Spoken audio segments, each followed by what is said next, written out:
Deutsch nicht verstehen. Also naturally, I'll do my slam in English. So, let's talk about some mutants. What if I tell you that right now, at this very moment, there are mutants which are helping us with degrading plastic, curbing pollution, and washing our clothes. Confused? Let me explain. Let's go back to history. So we all know that God created Adam and Eve. And that's where all the humans came from.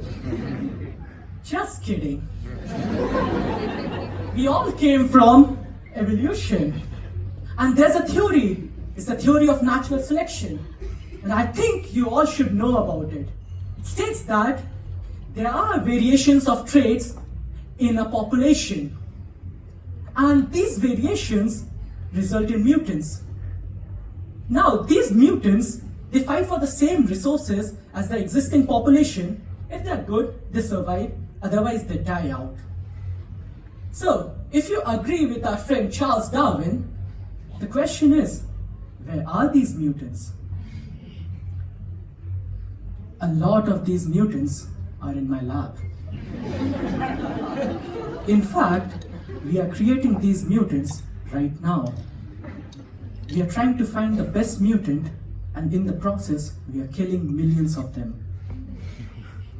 Now, before you try to shut our lab down, let me clarify, this doesn't happen in my lab.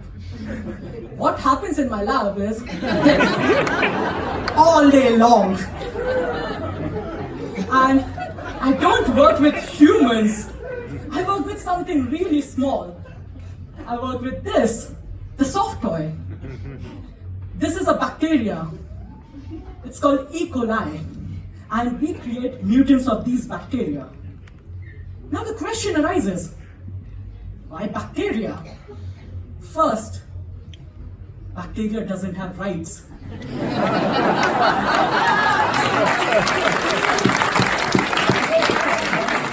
At least not yet. And second and most importantly, we can easily modify the genetic code of this bacteria and let it produce an enzyme. And this enzyme is an awesome chemical. In fact, everything inside in our body governs by these enzymes.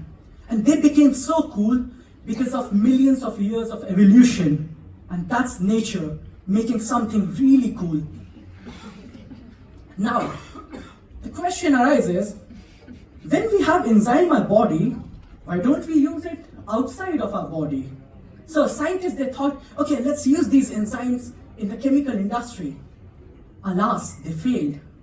A human body is really different from a chemical industry. They were bound to fail. And that's where nature told them, you know nothing. So scientists were clever. What they did was, they said, okay, let's engineer the enzyme for a specific reaction. We can do that. Turns out it's really hard to do so. And they failed again. Now, scientists thought, okay, let's learn from our mom and do what she does the best. Evolution. So that's where we come in. What we do in our lab is directed evolution. We have a reaction in our lab. Now we want to find a particular enzyme for this reaction. What we do, we go to the fridge, open the fridge, look at all the enzymes there. Now we take all these enzymes and put it in our reaction and see which of them is giving a small product. And once we find any enzyme giving a small activity, we are like, yes, we found it. We are going to evolve it now. Now, we find the genetic code associated with that enzyme. And once we have the genetic code, we make millions of copies of that genetic code with some variants. That's some random changes in the genetic code. And now we put that particular code inside our small little bacteria. And this bacteria acts as a factory in which it's going to produce the enzyme. Now we go through this million bacteria and we try to find the best bacteria of them all. The one which secretes the enzyme for our reaction.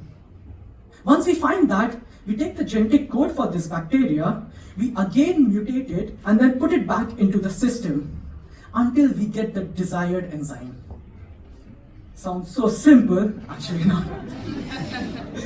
So, it's quite difficult. Turns out, what we are trying to do is, we are trying to find a single bacteria among a million bacteria. How would we do that? We are not Charles Xavier. Like, he can use his mutant powers to find out the mutant. We are not him. So, gladly, we have a tool in our office. It's called droplets. Like this. And these droplets are really cool. They're really small. And with the help of these droplets, we can encapsulate a single bacteria inside.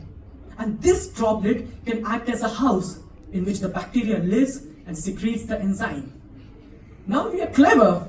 What we do is, the content of these droplets, we make the reactants. So we use the reactants, and then there's the bacteria with the enzyme. It's going to convert it into product. Now we become more clever. We are like, okay, let's engineer the product such that it changes the color of the droplet. So from blue, it would become pink if the product is good. And that way, we can identify a single pink droplet among a lot of blue droplets. And that's pretty cool.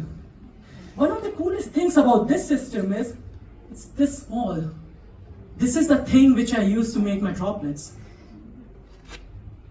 And I can make droplets at 4,000 droplets per second. And this is an amazing speed because it allows me to do this evolution process just in 2 months compared to nature, which takes like millions of years. I think that's awesome.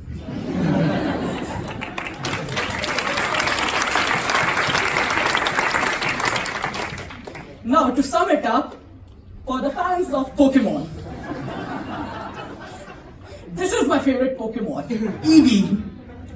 Like, he's so cute, like she's so cute.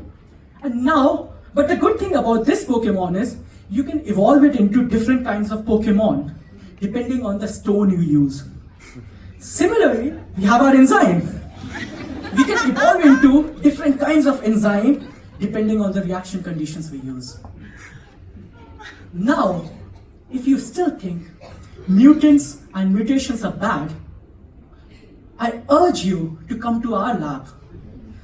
And if you liked what you saw, I urge you to come and work with us. Together, we can create an army of mutants that could literally save the world. I'm not kidding. Now, final remarks. Is there anyone from Marvel here? I just gave you a really cool movie, The Lab Bacteria. Thank you.